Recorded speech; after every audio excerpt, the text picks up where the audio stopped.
Hello everyone, this is Blue Skyver. It's a gorgeous mid-March morning and temperature is about 0 degrees C.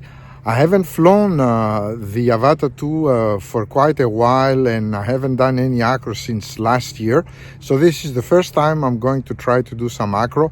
And I went over the Nance Island around the terrace, and from a bench I took off with the Avata 2 and flew around the river shore. It's nice to see that I can still fly in acro. I haven't flown since last year. I haven't done any computer flying either.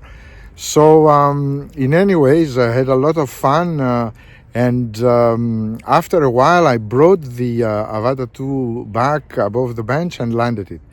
It was a very nice flight.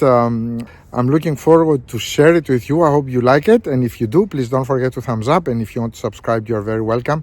Thank you very much for watching my channel, and remember, this is a beautiful day to fly.